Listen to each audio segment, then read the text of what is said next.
Legends Arceus was a nice change of pace in the realm of Pokémon games.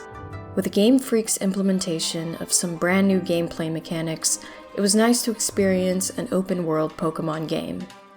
At first, I wasn't sure if I would warm up to the gameplay because, growing up, I never really cared about completing any mainline Pokédex. However, after completing the first few missions of Legends Arceus, I found a quaint satisfaction in the game's various surveying methods. It was the type of game where I could just pick up the Switch and play without worrying about what needed to be done in the game, as it was to be played at the player's own pace. At times, I had no intention to progress through the story, and simply enjoyed traversing through the different landscapes of Hisui. My time away from the main storyline was mostly spent exploring the region and simply enjoying the open world aspect of it all. It was interesting to play Legends Arceus after completing Shining Pearl because, in a way, it felt like I was continuing on from the end of my Shining Pearl playthrough. It's almost like my character was just chilling at home when Arceus decided to teleport her back in time. Centuries in the past, the protagonist becomes a surveyor for the Galaxy Expedition team, and adventures ensue. One thing from the main story that really bothered me was when Commander Kamado disowned the protagonist from the Galaxy Expedition team out of ignorance and desperation. Kamado expected the protagonist to restore order to the region despite her not being the sole cause of the region's looming distortion. Like, come on dude, Arceus is the one who brought me here. Anyways, I displayed my rebellion by replacing my Galaxy Survey uniform with an all-black outfit. Eventually, things happen and Kamado apologizes for being an asshole. The protagonist is allowed back into the Galaxy Expedition team to continue with her surveying, but I could no longer look at Kamado the same. In my head, I was surveying for the thirst of knowledge as well as for the benefit of the townspeople. Opposite of Kamado, two of my favorite characters in the game were Adaman and Celine.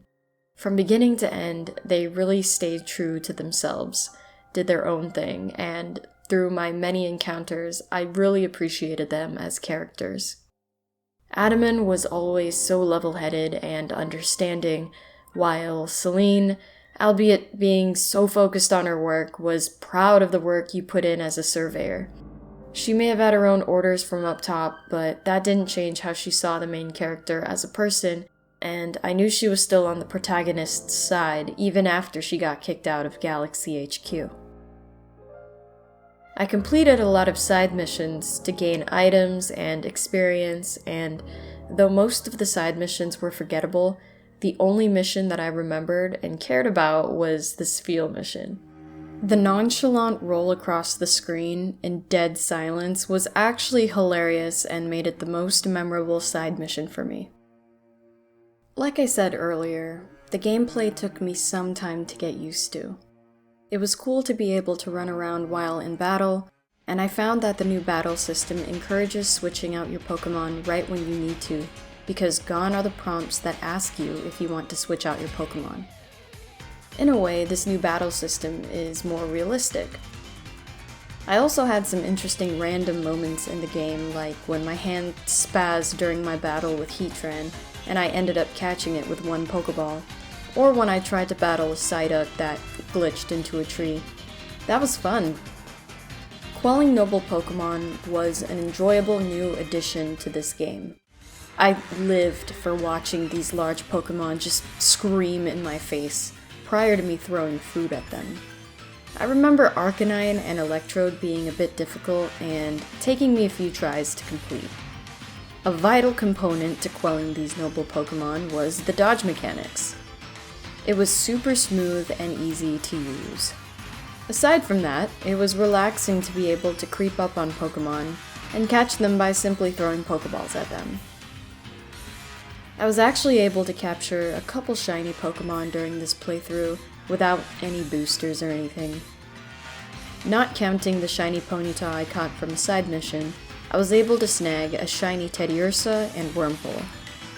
I kept my purple Wurmple in my box and welcomed Teddy Ursa into my party, eventually evolving him into my green gummy bear Ursaring. I also liked how the sizes of the Pokemon varied in the game, not only adding to the Pokédex experience points, but also giving your team that much more individuality. I thought it was funny seeing how small my Samurott was compared to my Alpha Rhydon. I really enjoyed the art style in Legends Arceus. At times, it looked like I was running around inside a painting. I also play on a Switch Lite, so pretty much everything looks good on my small screen. The colors were bright and had a sort of watercolor effect to them. Exploring the game's different environments during the sunset and at night were my favorite. While the game's soundtrack was good, my favorite music in the entire game was the simplistic melodies that played at night. It just made everything seem so mystical. My final team consisted of Daikenki, Ringuma, Sidon, Gallop, Glacia, and Rantarar. With my fondness of the outdoors and just being out in nature, I really appreciated how this game gave me the opportunity to fly, climb, and swim with Pokemon across Hisui, taking in all of its environmental beauty and watching its assortment of Pokemon out in the wild in their natural habitats. If Scarlet and Violet end up having the same gameplay to Legends Arceus, I wouldn't mind one bit.